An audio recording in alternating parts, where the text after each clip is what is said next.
ये सारे जो हिंदू कम हुए वो मतांतरित नहीं हुए, सारे नहीं हुए, बहुत सारों ने भारत में आकर शरण ले ली। और सारे मुस्लिम जो बड़े हैं वो मैंने कहा फर्टिलिटी के कारण नहीं बढ़े हैं, वहां से ढेर सारे मुसलमान यहां घुसकर, मुस्लिम भाई यहां घुसकर आए। अब हमने विभाजन करा तब तय था कि दोनों देशों में सभी प्रकार के धर्मों के मनाने की छुट्टी रहेगी। भारत में तो वो रहा, आर्टिकल 19 और 21 ने सबको प्रोटेक्शन दिया। पाकिस्तान और बांग्लादेश घोषित इस्लामिक राष्ट्र बन गए, उनका राज्य का धर्म इस्लाम को बनाया गया। और फिर कई बार अनेक प्रकार के अत्याचार हुए, अनेक प्रकार की प्रताड़नाएं हुई। इसके कारण वहां से हिंदू भागकर भारत की शरण में आया। और ये आजादी के वक्त, आजादी के तुरंत बाद भारत के सभी नेताओं ने दिया हुआ वादा था कि अभी यहां आपाधापी में बहुत बड़े दंगे हो रहे हैं, आप अभी मत आइए, जब भी आप आना चाहोगे आपको हम स्वीकार करेंगे। ये वादा था और एक प्रकार से नेहरू लियाकत पैक्ट का हिस्सा था, जिस पर देश के प्रधानमंत्री ने सिग्नेचर किया था। मगर वो जब आए तो उनको शरणार्थी मानकर इस देश में स्वीकार कर लिया गया, परंतु इनको नागरिकता नहीं दी। आप मुझे बताइए, कोई 65 में आया, कोई 71 में आया, कोई 81 में आया, कोई 91 में आया, कोई 2001 में आया, 4 पीढ़ी हो गई, उसको नागरिकता नहीं मिली। क्यों नहीं मिली? कि आप वहां थे। क्यों वहां थे? भारत ने विभाजन को स्वीकार किया, इसलिए वो वहां थे। और हमने वादा किया था कि 2051 में वादा किया था, आप जब भी आओगे हम आपको स्वीकार करेंगे। तो एक शरणार्थियों की वैधानिक नागरिकता के बगैर बड़ी फौज खड़ी हुई। और इसके लिए जब भारतीय जनता पार्टी को पूर्ण बहुमत मिला, नरेंद्र मोदी प्रधानमंत्री बने, सीएए का कानून लेकर हम आए और उनको नागरिकता देने का काम किया। उस वक्त बहुत प्रचारित किया गया कि सीएए से मुसलमानों की नागरिकता चली।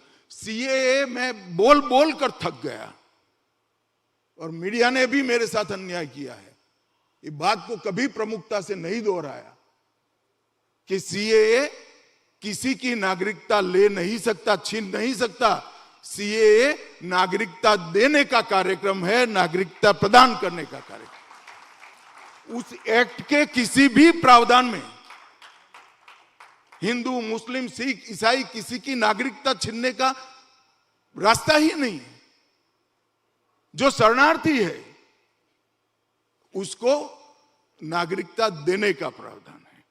तो जो ऐतिहासिक गलती 51 से लेकर 2014 तक हुई थी, उसको नरेंद्र मोदी सरकार ने सबसे पहले, जो यहां अवैध रूप से, कानूनी दृष्टि से अवैध रूप से हिंदू शरणार्थी रहते थे, उनको लॉन्ग टर्म वीजा देने का काम किया, उनको एक सर्टिफिकेट दिया और बाद में उनको नागरिकता देने का कानून लेकर आए। इससे 51 से लेकर 2014 तक, 2019 तक जो गलतियां भारतीयों से हुई थी, उसका एक प्रकार से तर्पण करने का काम नरेंद्र मोदी जी ने किया। क्योंकि हमारा वादा था, जवाहरलाल नेहरू जी का वादा था कि अब आप जब आप आओगे तब आपको हम स्वीकार कर लेंगे। और हम मुकर गए। पीढ़ियों तक वो अपने नाम से मकान नहीं खरीद सकते थे, सरकारी नौकरी नहीं मिलती थी, सरकारी राशन नहीं मिलता था, सरकारी अस्पताल में उनका इलाज नहीं होता था। ये 2.5-3 करोड़ लोगों का गुनाह क्या है? उनको पूछकर तो विभाजन किया नहीं गया था। धर्म के आधार पर जो विभाजन का फैसला था वो कांग्रेस वर्किंग कमेटी तक। देश की संसद का नहीं था, और इसके कारण ये लोग 4-4 पीढ़ी तक प्रताड़ित होते रहे। मैं आज इस मंच के माध्यम से पूछना चाहता हूं, क्या उनको अधिकार नहीं है?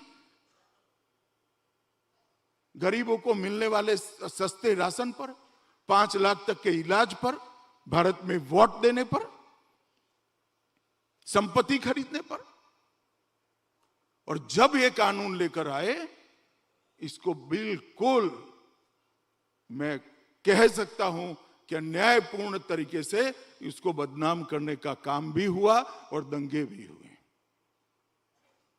मगर आज कोई व्यक्ति दृढ़ता से काम करता है तो कैसे काम होता है। आज इतना सारा विरोध होने के बावजूद सीएए अस्तित्व में है और सब शरणार्थियों को इस देश में नागरिकता का अधिकार है। 51 से जो वंचित किया उसको देने का काम किया है।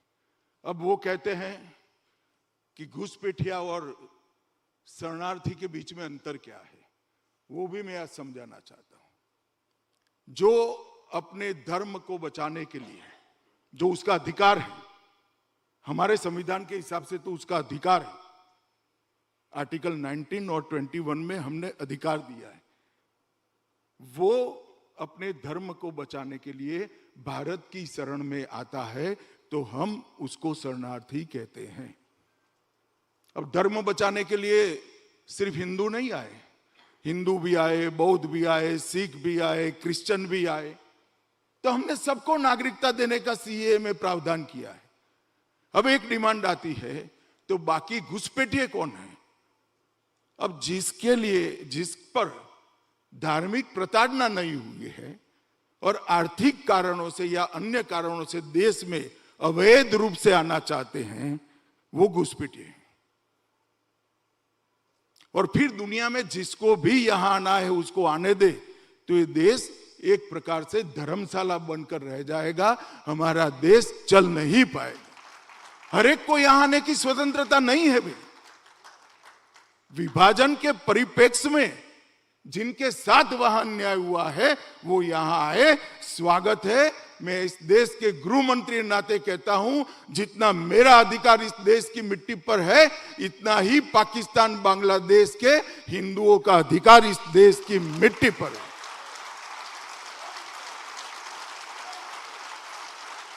और मित्रों,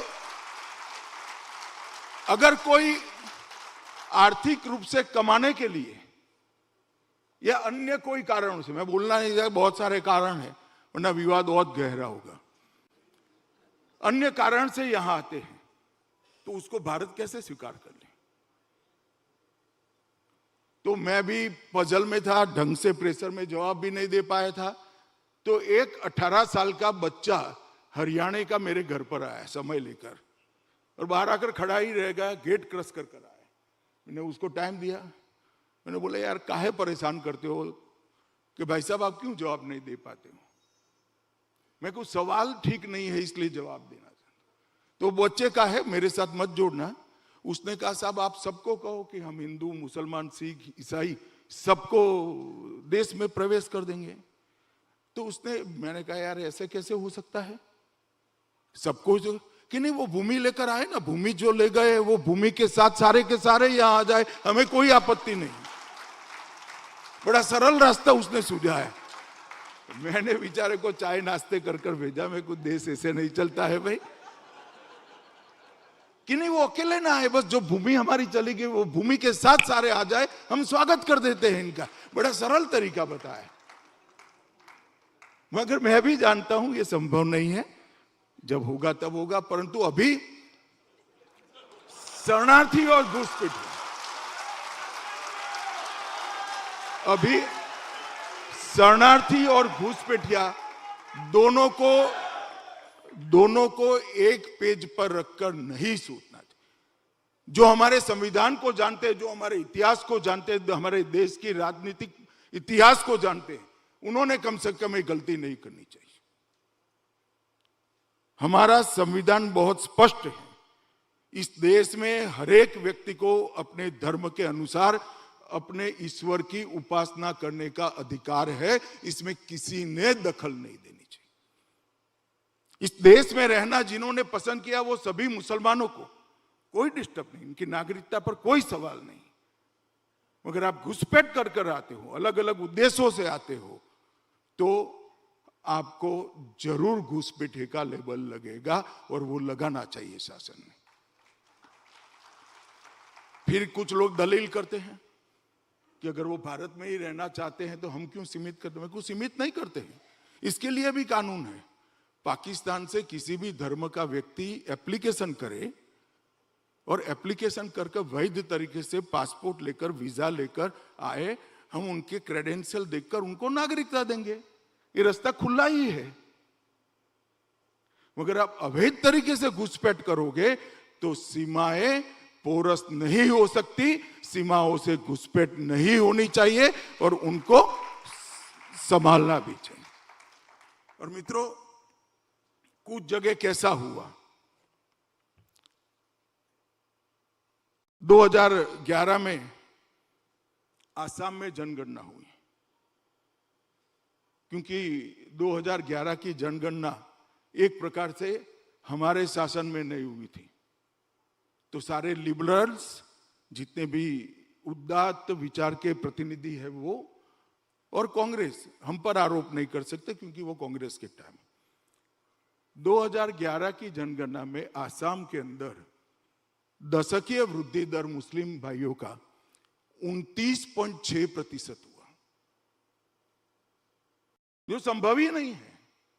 अगर घुसपैठ नहीं हुई है तो ये संभव ही नहीं है।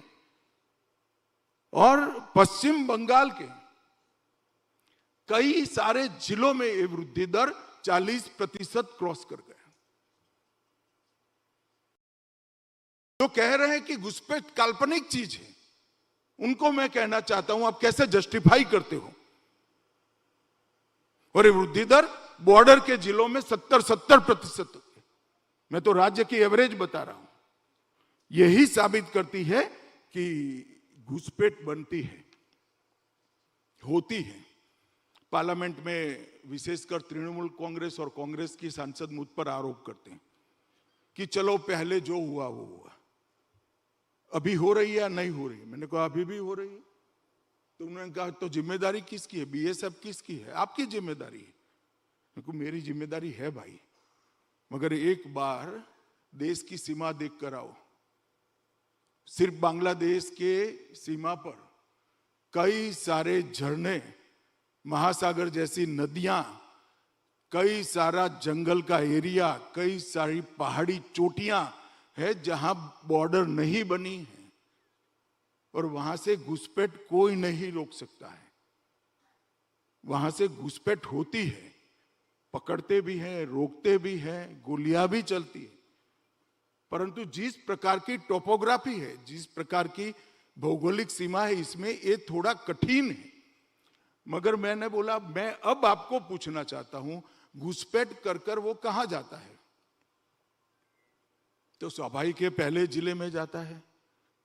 तो गांव में कोई भी आदमी आएगा, पटवारी को मालूम पड़ेगा या नहीं पड़ेगा? भाई बताओ, पटवारी को मालूम पड़ता है या नहीं पड़ता है? एक भी बंगाल के, पश्चिम बंगाल के पटवारी ने थाने में फरियाद लिखाई हो तो मुझे बताओ आप। एक भी पुलिस स्टेशन में फरियाद हुई है तो बताओ। आधार कौन बनाता है?